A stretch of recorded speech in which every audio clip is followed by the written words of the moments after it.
Mhashamu Baba Askofu Mpimbo, mama mkuu mkubwa wa nyumba hii hapa Chipole, abate, wakuu wa mashirika mbalimbali mliopo, na wakuu wa nyumba mbalimbali za kitawa,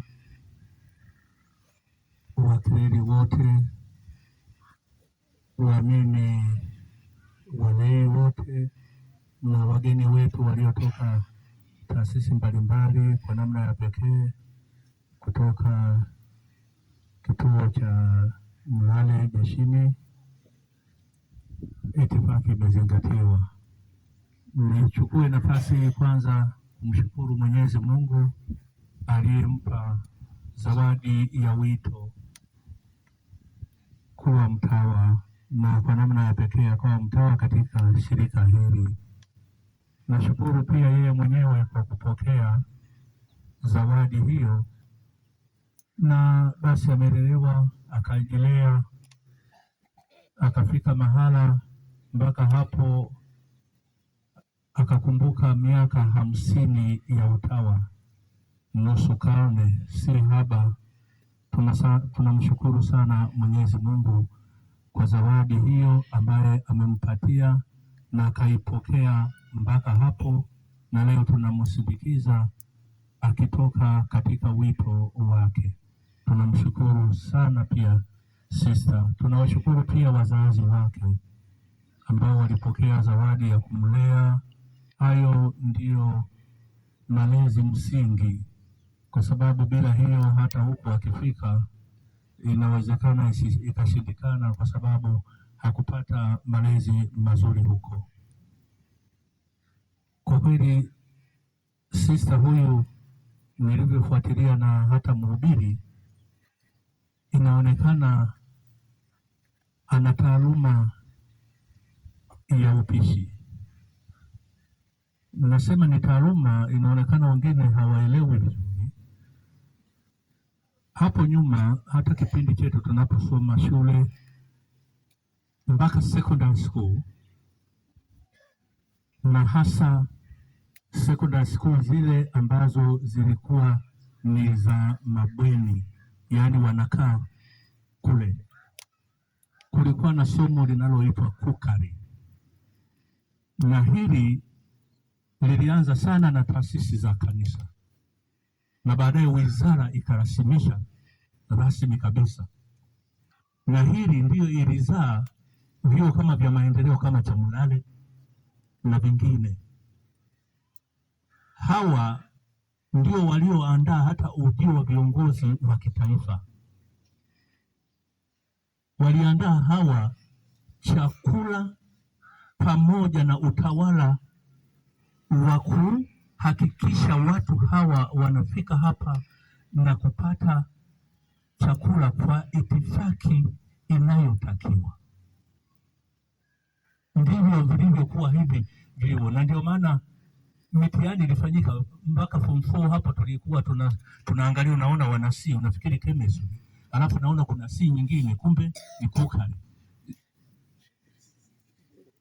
Ni taaluma.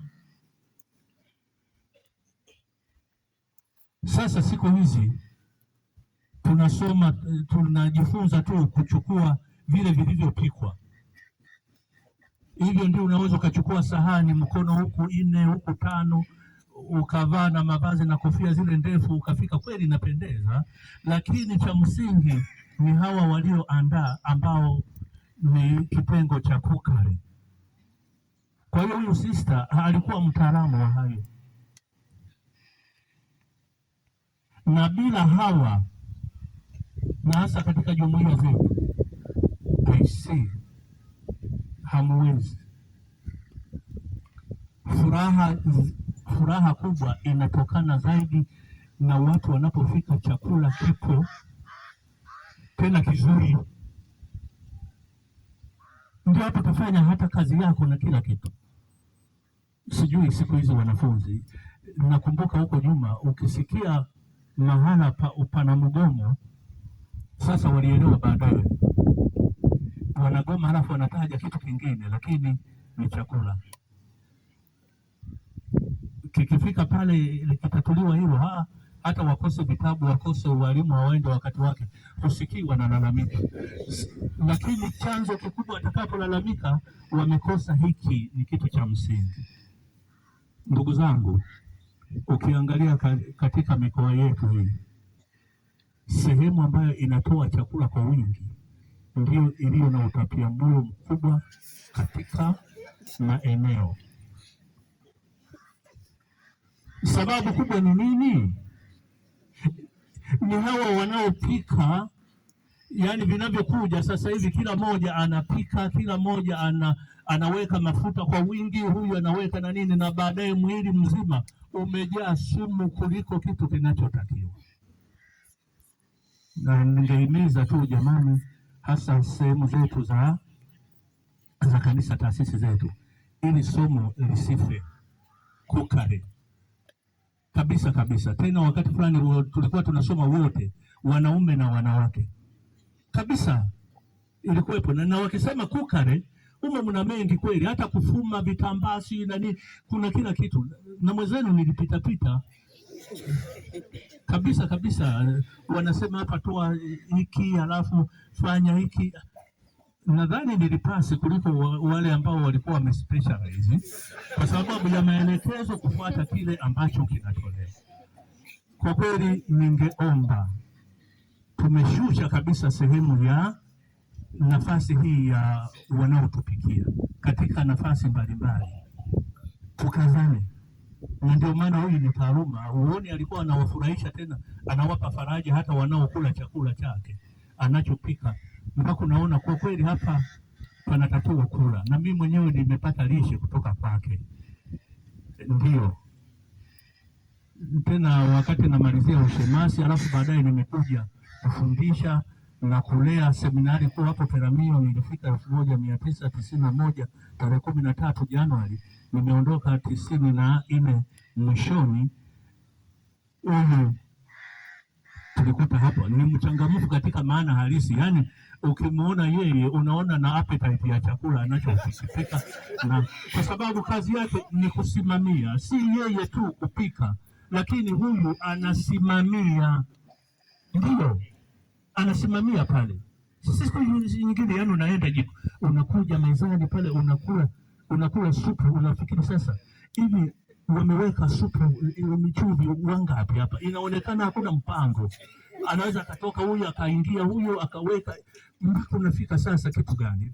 Tafadhali, chakula ni cha msingi kabisa, tujali. Na sasa hivi sehemu kubwa tunajilisha sumu kuliko kupata kile kinachotakiwa, kwa sababu ya kukosa taaluma hii ya wanaopika wenyewe. Tumwombe Mwenyezi Mungu amjalie raha ya milele, pumziko la milele, sister mchangamfu, ili basi atufanye na sisi wengine tuchangamke kama alivyochangamka yeye, kwa kuishi wito wake na kuupokea wito wake na kuhakikisha wengine wanapata furaha ya Injili kwa kupitia taaluma yake katika wito wake. Atawabariki yeye, na mimi nibariki chakula, kwa sababu wengine wanaanza mna haraka mkara bila kusali.